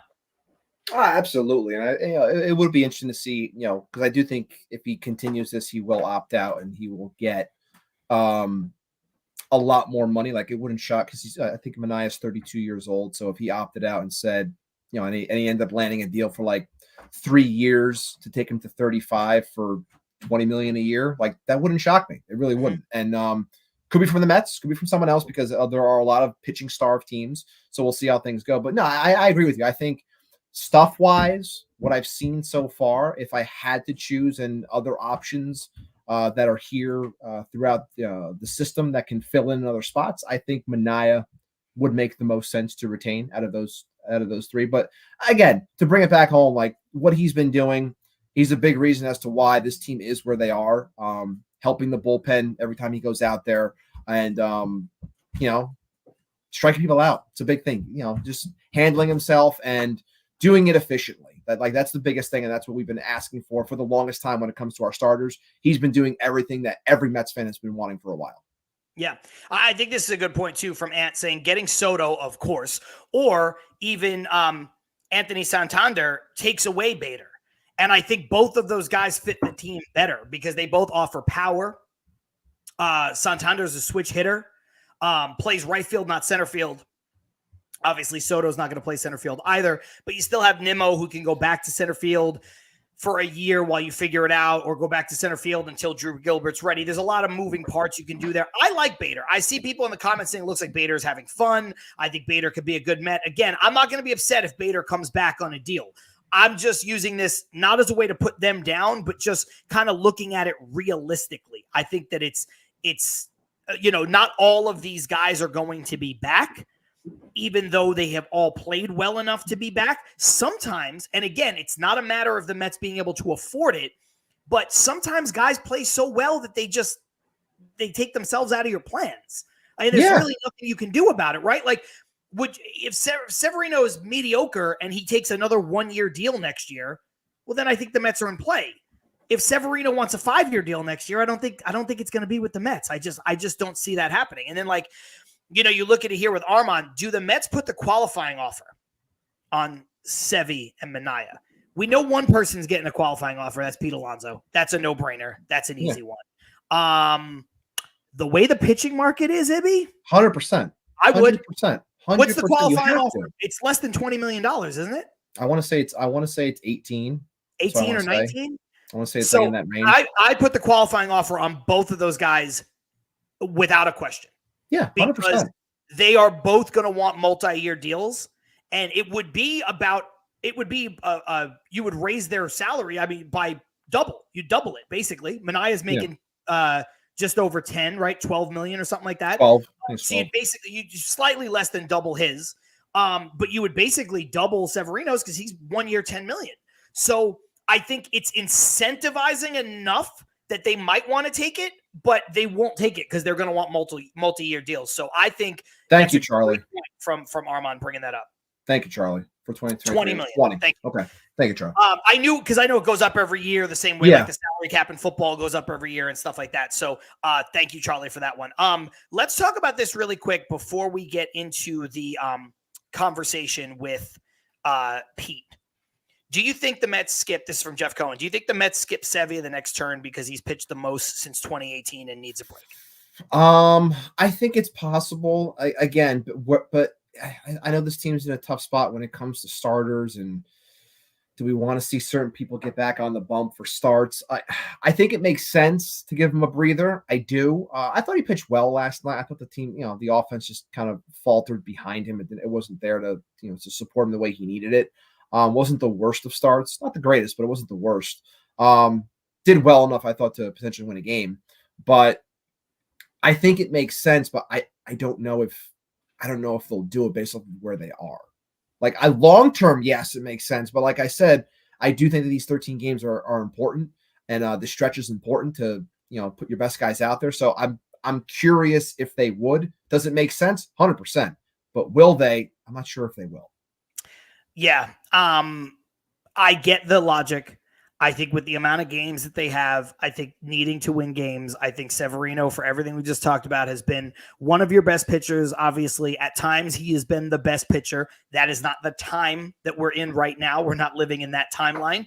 But a lot of people, there was a question, some comments about him getting beat up yesterday. And I think Patty said, he was actually could have had 6 shutout innings if things go slightly differently. And I agree with her. 2 starts ago, his stuff looked horrendous. He just had one of those days. Everything was flat. His velocity was down. Everything he threw was over the middle of the plate, and it was getting bombed. Yesterday, that was not the case. Again, He lost a little bit on hard luck, gave up a couple runs that way. Big outfield in Coors Field. I'm not making excuses for him. This is what happened. Big outfield in Coors Field, hole in the dugout fence, and then a Coors Field aided home run. Do they all count? Yes, they count. Did he lose? Yes. Did he give them up? Yes. But his stuff was there. Yeah, and his velocity on the fastball was consistently 96 to 98, which was the concern to start before, so it's good to see. His fastball was right where it needed to be. His breaking stuff was mostly sharp. So I don't think, and this is not to say that I don't care about players' health, Ibby, I'm just talking about the way that baseball teams are run. The Mets can't really afford right now, where they're at, to not pitch Severino. And Severino right now, today, is not going to be on their team next year. So I'm not saying you run him into the ground. I'm just saying he's got to pitch. That's all I'm saying. I'm not saying you don't worry about his health. He's not a long-term proposition for your team right now. Also, with regards to extending him not backing up bases is it's a problem. He's got to be locked in a little bit more. I mean, that one run, that's on him. Vientos doesn't even need to go near that ball if he just backs up third. That's the pitcher's play. So, and we've seen that a lot. Now, here's the side. Stephanie saying she'd like to keep Sevy and Manaea if she had her pick, which is totally fair. And Ant saying those 3 have proven that they got the cojones to play in New York, meaning Sevy, Manaea, and Bader. Definitely need more players like that if you're not going to keep them. So another good point there. There's some debate that we can save there for the offseason. Yeah, but, for sure. Listen, right now, we need those guys to be the best version of what they can be for the 2024 Mets. And we can worry about the 2025 Mets after that. These are all good conversations, and I'll take them. I brought up some of it, so I get it. But right now, it's not the most important thing. Right now, we need Bader to keep doing what he's doing. Even guys who were signed, we need Jeff McNeil to keep doing what he's doing. Whether or not they can use that as a reason to trade him, I don't care. Right now, we need Jeff McNeil to be this version of Jeff McNeil. Somebody mentioned, we'll talk about Starling Marte before we finish. Somebody mentioned Starling Marte coming back. The Mets need Starling Marte.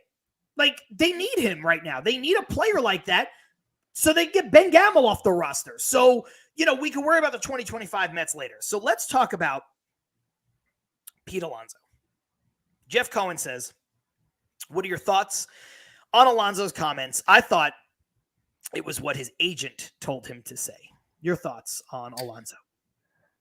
Well, I would say that it wasn't an ideal thing to hear.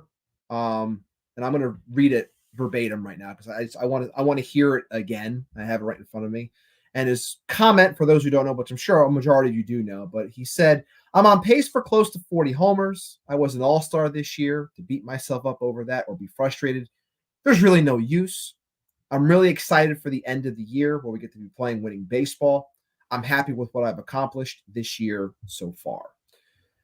I don't want to say that he's a me guy, like that comes across like very me-oriented. I'm an all-star. I'm this, I'm that.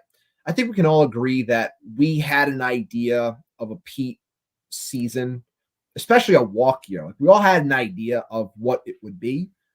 I'm not saying it was going to be Judge-esque, even though he was doing the whole betting on myself, and we can all comp that to Judge because it's New York and blah, blah, blah, blah, blah, all that stuff.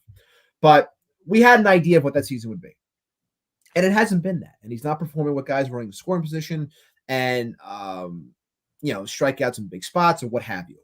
So it's coming at a bad time. I think Pete knows the New York market at this point. He's been in it long enough. Like when you say certain things, you know it's going to get blown up. And I can't sit here and think that he didn't realize that like that was bad after the fact. I like to think that he realizes, man, maybe I shouldn't have said it like that because of the timing. Everyone's talking about him hitting in big spots. Everyone's talking about the runners in scoring position. Everyone's talking about how he's not performing the way they thought he would. Goes out and says something like that when it's very easy to say, you know, you're tracking for like 35 home runs, lesser than normal. You were an all-star because they wanted you in the home run derby.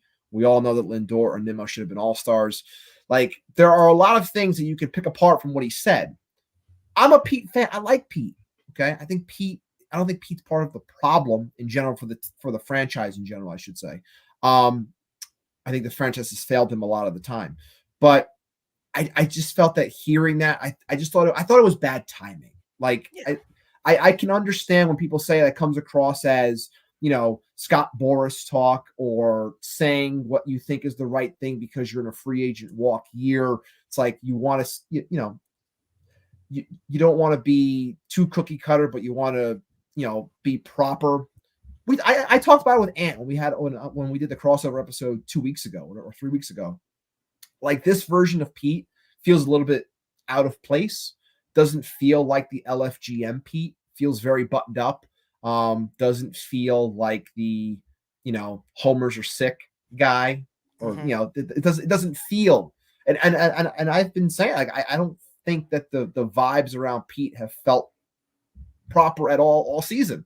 Like, it feels like the team's very, really, you know, really jiving and gelling, and I feel like he's there. Maybe that's because we still haven't really gotten that big Pete breakout yet. That long stretch of, you know, 10 homers in a 15 game span or whatever, like where he really, like, you know, pours it on. Maybe that's the reason. But the comments in general, like, I didn't like it, but I'm not going to sit here and kill him. But I just thought it was really bad timing, if that makes sense with everything I just said. It does. Look, a lot of great comments coming in. This one, funny one from Douglas. I'm sure his agent also told him to have a crazy productive season. Where is that? And saying a lot of what you just said. Boris, he says meaning Boris, has taken the fun out of the kid. LFGM, humping rails, goofy guy. It's all gone because of corporate bore ass. I think Game for War, Pete is stressing and spazzing out in a contract year. I think all these things so not far everyone there. Not everyone always performs. Yeah. Is fair from Keith. Alonso doesn't always think things through. So doesn't shock me. Doesn't shock me. Here's my. I agree with everything you said. I agree with everything that was said in the comments. I put out a tweet that got a little bit of traction. Most people actually kind of agreed. I thought it was going to be a little bit more. I was worried for a second it might be a little bit more polarizing than it was. But look, everybody polarizing? Come on. Everybody knows I'm an Alonso fan. Yes. I have defended Pete. Yes. I have also acknowledged now, well past the All-Star break and even, you know, towards the midpoint of the season, that he's had a down year. He needs to be better. The Mets need one of those Alonso hot streaks. And I also said in that tweet and in other places, yeah, not a great answer, right? Not the best answer at the best time. However, just acknowledging the human side of things.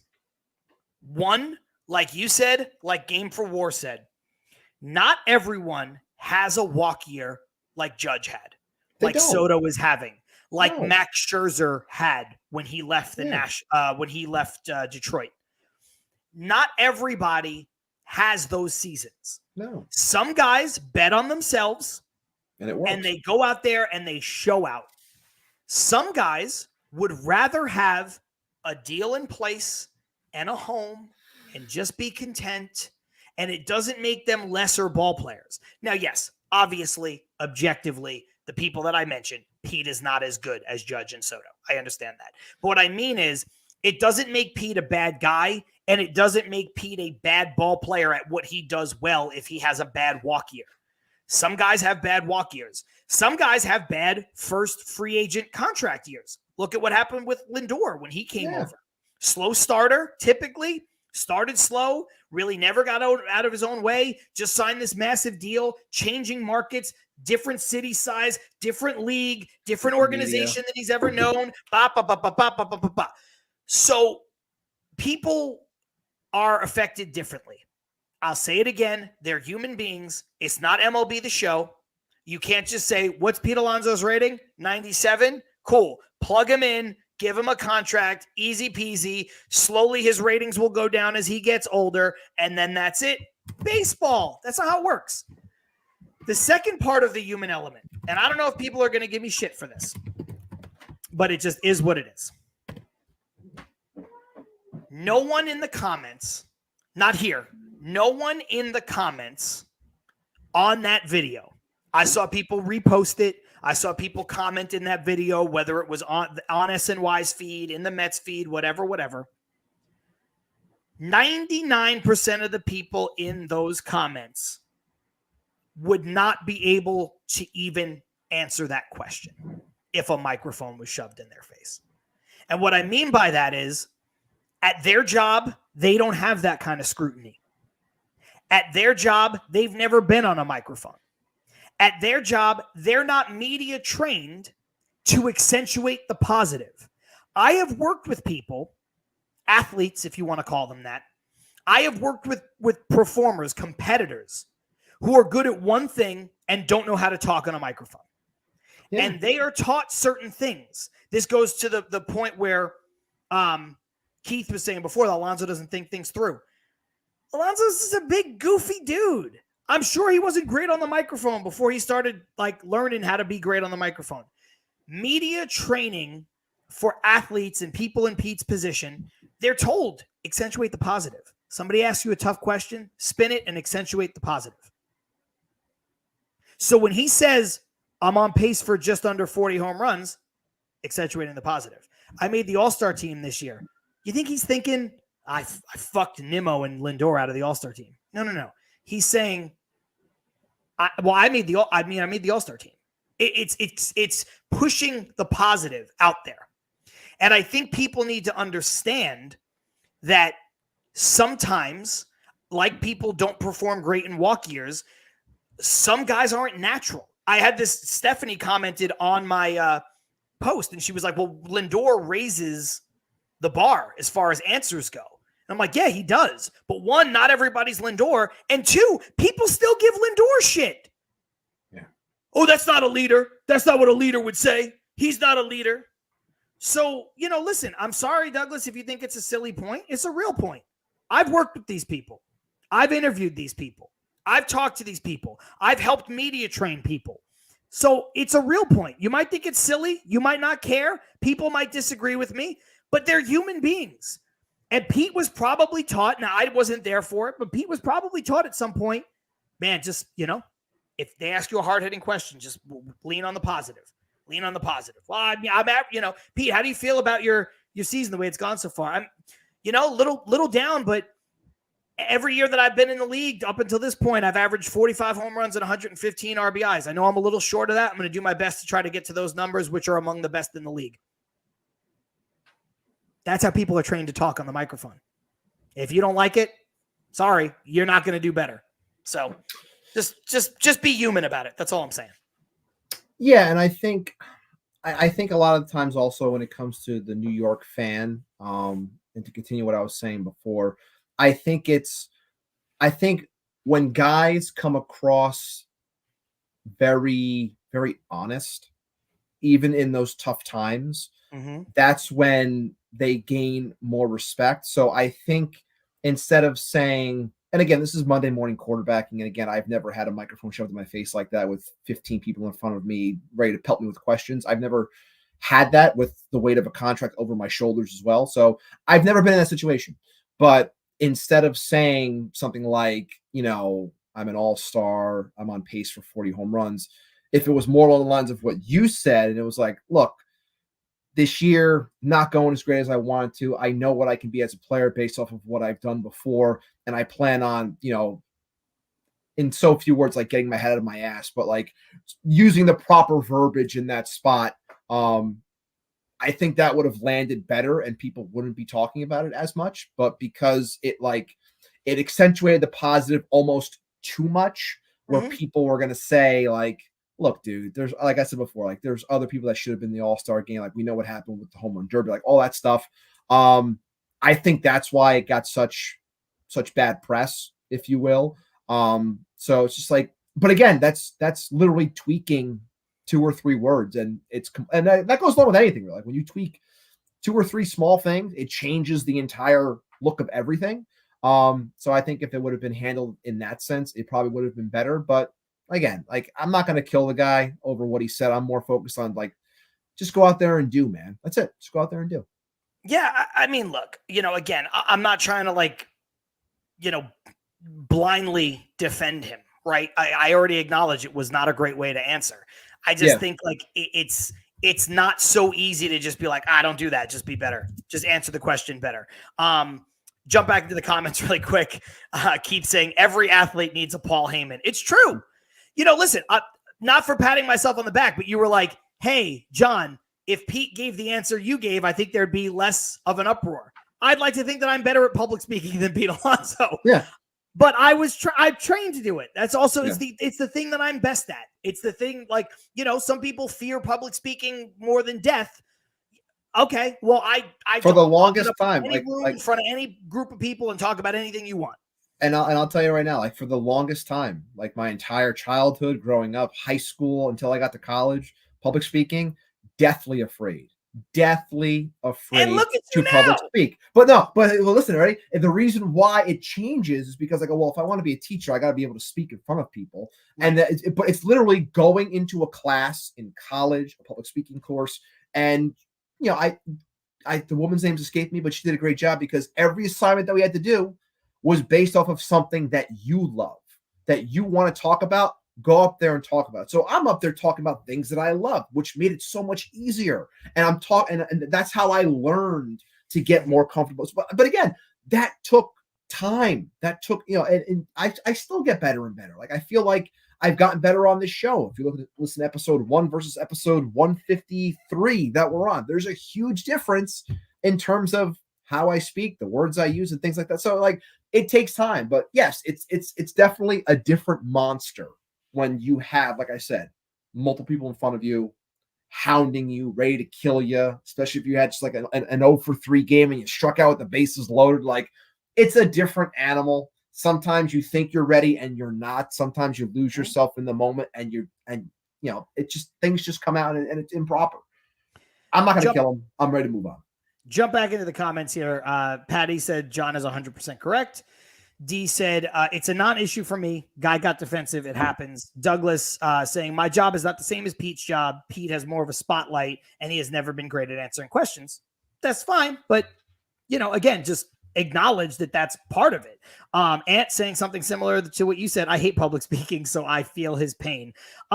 This is a little bit of a tangent on the Pete conversation, but I do want to bring it up because a couple of people said it.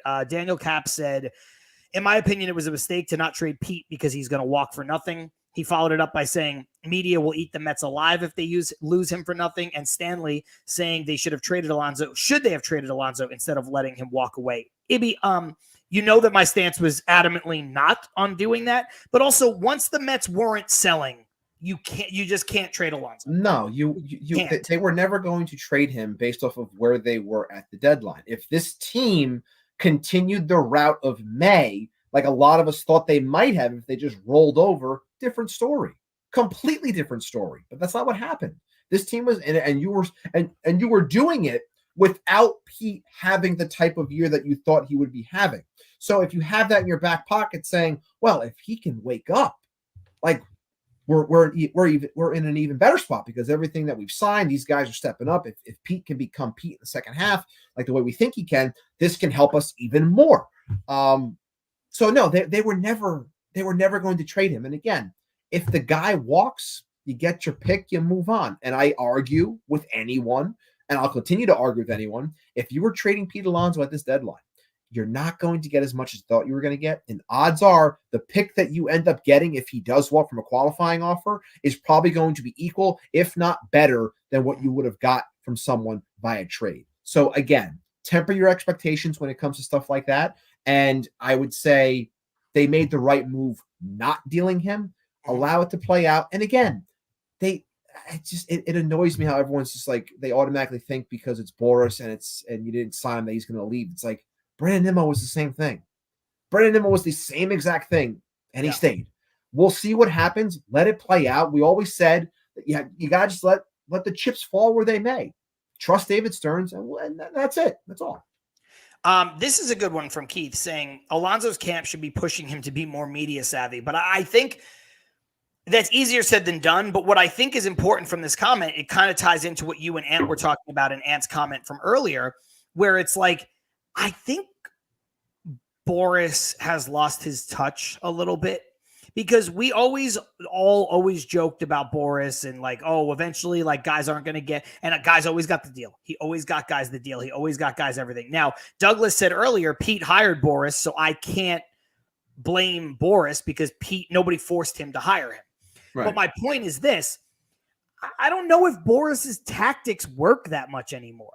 I don't know if baseball, I mean, not saying he can't evolve again, but like, you know, he had 3 of the biggest free agents that all signed pillow contracts because his demands were outlandish, and they all had to sign into spring training, almost at the end of spring training, and they've all had bad years. So, you know, I'm not sure if his thing works. And then also with the way that he's pushing this like corporate agenda, I think sometimes you need to realize like who guys are and just let them be the best version of them.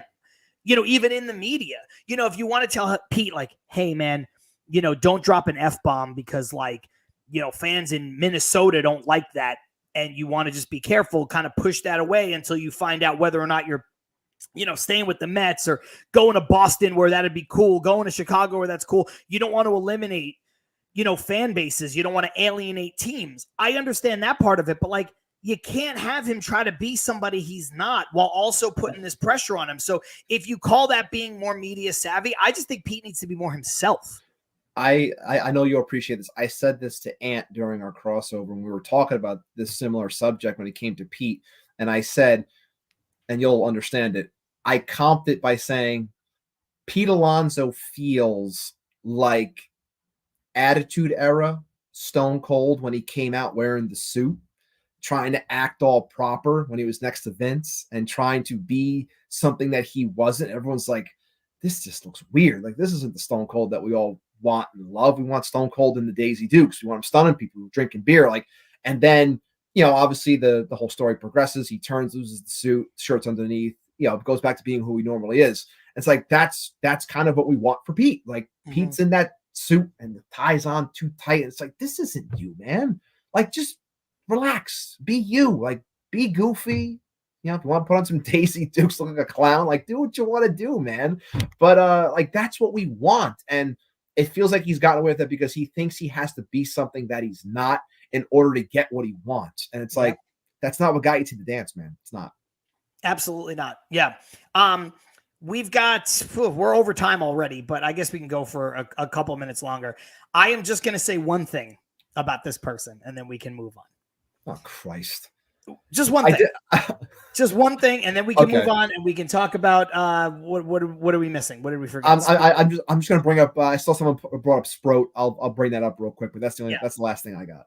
And Marte, real quick. Okay, so and the QBC. Oh yes, we'll end on the QBC. Hang on to the QBC. Hang on. We'll bring that last. So, Frank the Tank is doing the rounds at Major League Baseball ballparks where he is throwing out first pitches. First of all, wait a minute.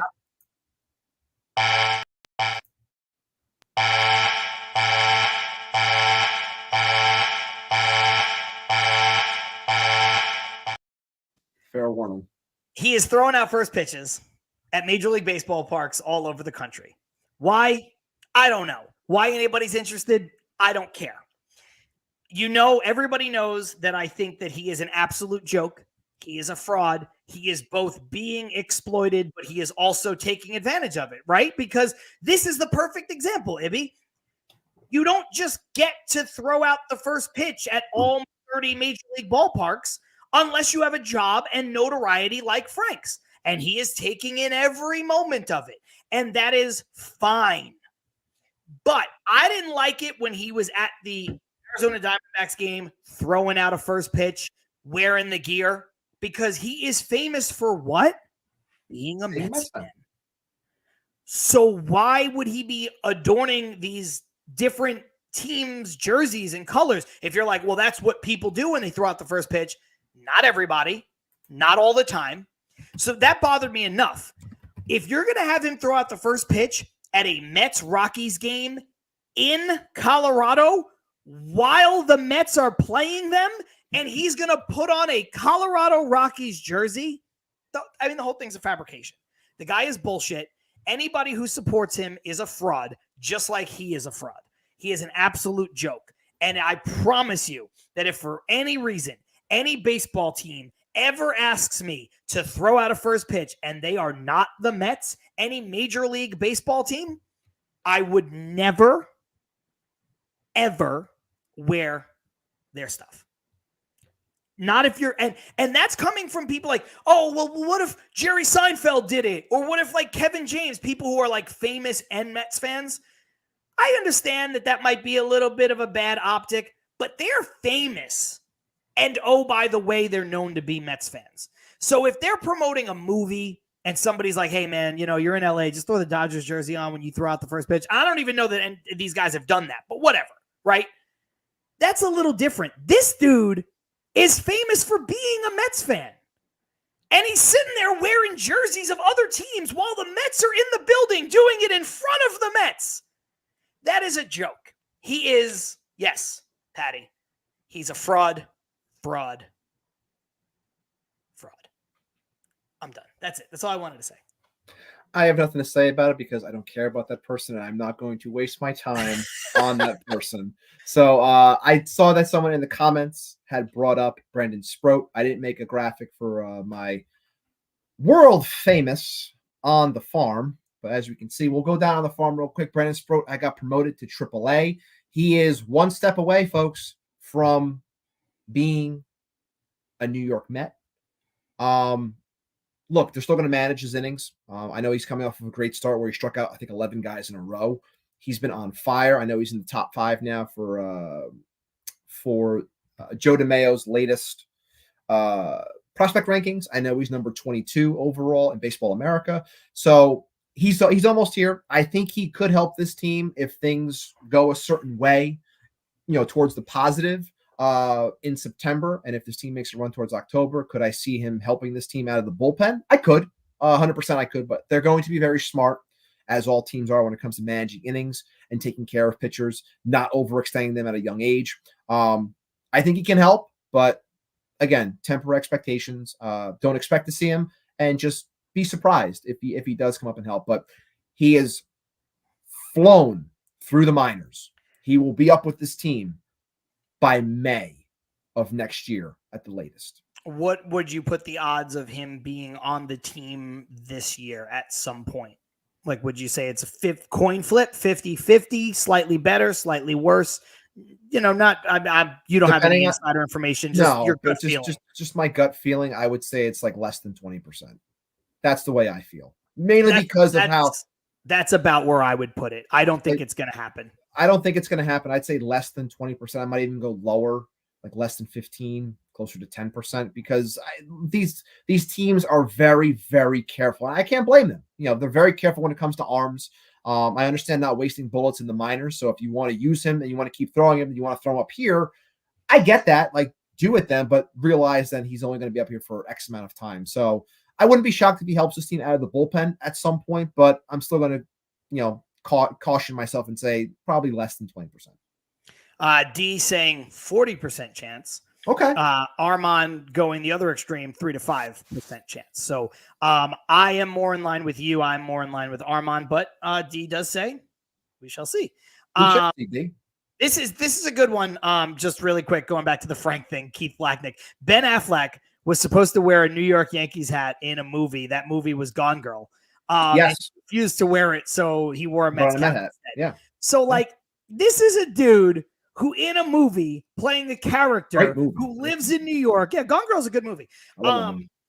Like, he was like, yeah, I can't.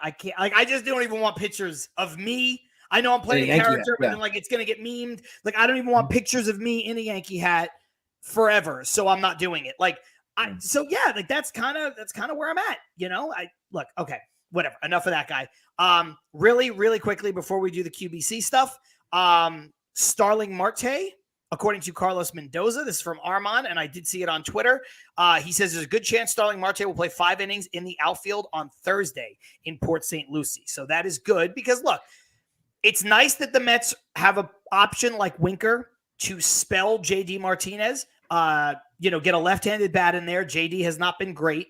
So it's nice that they have that option, that they can go to that place today and have him DH and have him bat third, see if they can give JD Martinez a break and see if they can get Winker going a little bit more, putting him in, pretty prominent spot in the lineup, giving him a lot of at-bats. But the Mets need Starling Marte. Again, there is no greater thing in the world that could happen than the Mets being able to get out from the contracts of McNeil and Marte in the offseason. I think McNeil is playing himself to where that's a possibility. I would say that Marte, it's almost a foregone conclusion he will be on this team in some way, shape, or form in 2025. But like I said, with some of these other guys and potential re-signings, we'll worry about that when we come to that point. Right now, Starling Marte is a better baseball player than Ben Gamel. He's a better baseball player than some people who are on the roster, and we need him to be on this roster instead. I don't care if he plays less than adequate defense. You can always replace him. I don't care if he plays for 5 innings on defense. I don't care if he becomes a glorified 4th outfielder and sometimes DH. He's still a better option. Ibby, when was the last time you saw Ben Gamel play baseball? But he hasn't done anything as a Met, right? He hasn't actually done anything. He's got maybe 2 hits or some nonsense. But they don't play him because, and this is going back to Jose's comment at the beginning of the show, why Jesse Winker did make sense, because Jesse Winker is objectively better than DJ Stewart. Well, the Mets don't play Ben Gamel because he's not better than anybody on the team. And they're only going to play him in case of emergency break glass. And now that they have Jesse Winker, they have a better left-handed option anyway. So when I look at the way this sets up, you just need Marte to be on the roster because you just need a better player on the roster, one that you can actually, use sometimes. He's not good at defense.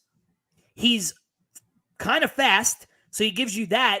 But Tyrone Taylor's fast. Harrison Bader's fast.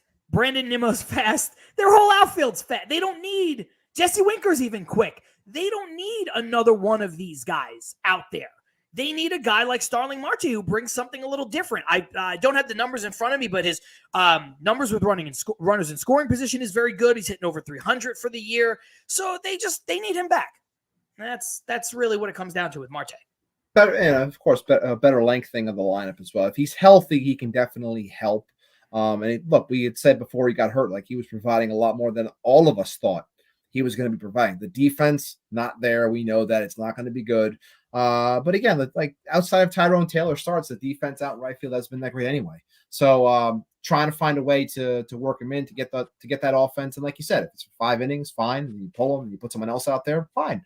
If you're going from Marte for 2 to 3 at bats into Tyrone Taylor, I'm fine with that. It's no big deal. Or if you DH him when you're giving JD days off, because I know JD obviously got the night off today with Winker at DH. So there are ways to go about it. He can help. Hopefully, things go proper and we'll see him shortly and he can come back to helping this team on the offensive side. Okay. We're almost 2 hours into this show. Longest one we've done in a long time. I figured it might go this way because we're both back together and we haven't been for a bit trying to find the rhythm of the show. Keith, if you are still here, and I hope he is. He better be. The first guest officially announced for the QBC in 2024 is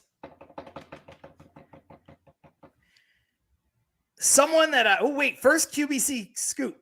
Someone that I rely heavily on, talent-wise, is coming back. He produces his own segments and helped me produce the show between panels. John Saponaro is returning to host the QBC. That's true. That is true. It's true. It's damn true. But that's not the announcement, I don't think, right? Keith, are you prepared? Are you prepared for the full still scoop? typing. He's still typing. How do you know? I don't know. I'm just joking. Oh, I was like, can you see? I was like, does Ibby have a version of StreamYard that I don't have where he can see if people are?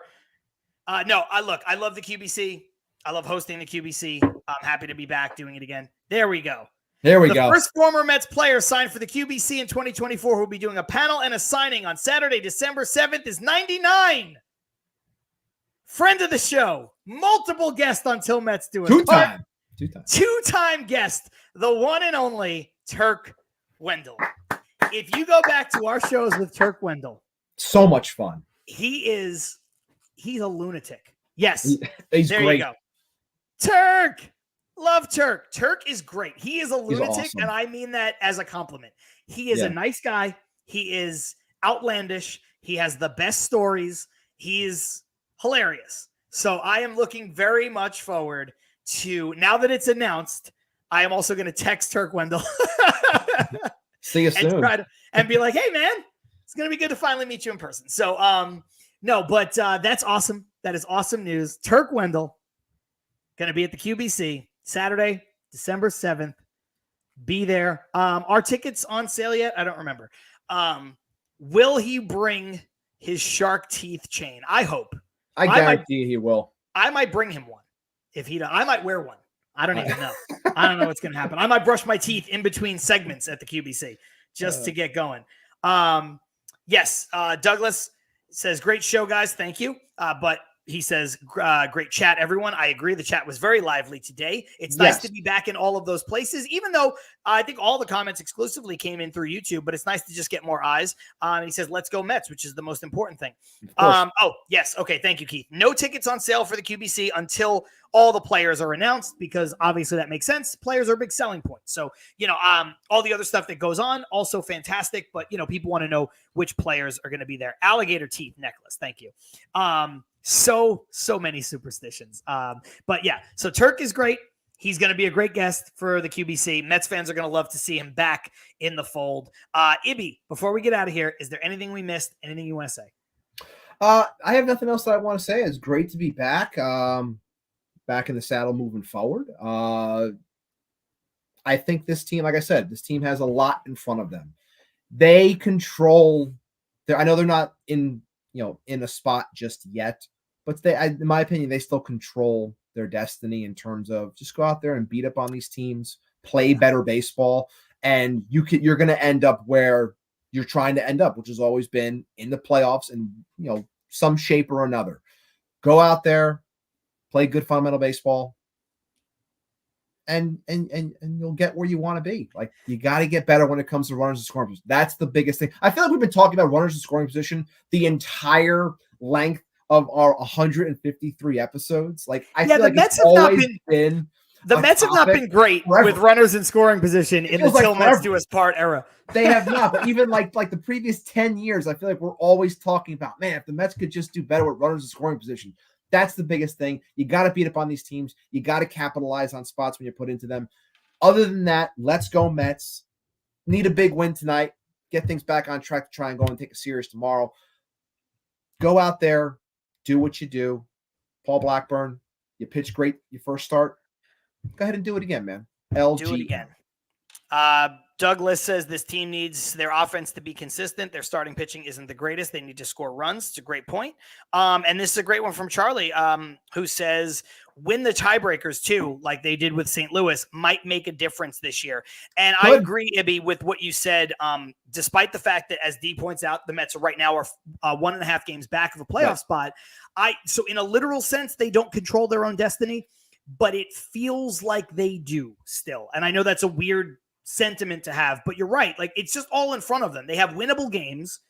That's the biggest thing, the winnable factor of these 13 well, and games. they're also, they still have games left with the Braves. They still have 7 games left with the Phillies. So, like, you've got teams that are in front of, like, go win. Like, just go win. That's it. If you win more games than you lose with what's left, you're probably going to make the playoffs. So while it's not in a literal sense, they are right there, and they just need to keep on winning. So, yes.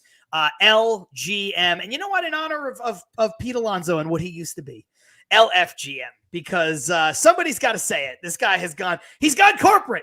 He's gone corporate. He's gone corporate because of bore ass. Also, we're only 2 subscribers away from 800. Still on 2. Didn't you say when we get to 800, we're going to do something special? Yes, we are. I keep on saying I want to hit that point already. Once we hit 800, I am doing a giveaway. It's right in front of me. It's a good giveaway. I know what it is. Giveaway. I want to do it, but I'm not going to do it until we hit 800, and because it's a milestone. I that's where I want to get. I think you guys are really going to like this giveaway. I hinted at last time I was on the show. I said that it is an autographed piece of memorabilia. I'll even give more away. It's an autographed baseball. Like I have. That's right. It's signed by me. It's a signed ball. I have the certificate of authenticity. I'm sure I can even grab a picture of when it was done. So I'm telling you, you guys will love it. Make sure you subscribe to the channel. 2 away from 800. Just 2, and then we're doing a giveaway. Don't you guys want stuff? Come on. It's free stuff. Man. Come on. Charlie says, if you're giving away a used Manscaped trimmer, count me out. Come on, Charlie. Come on. Yo, I got to be honest. Between Charlie just now, some of the stuff from Paul Revere, Game for War, Douglas had 2 gems. Keith, there are a lot of funny comments here today. You guys really crushed it. You guys really made us laugh today. So anyway, I'm John. That's Ibby. We're back in our regularly scheduled time next week. Still together next week. I don't think there's going to be any issues basically for the rest of the season where we're not doing the show together on Wednesdays at 5:30 Eastern. So like Ibby said, like Pete Alonso said, LGM, like a lot of you have said, LFGM. We will see you guys next time.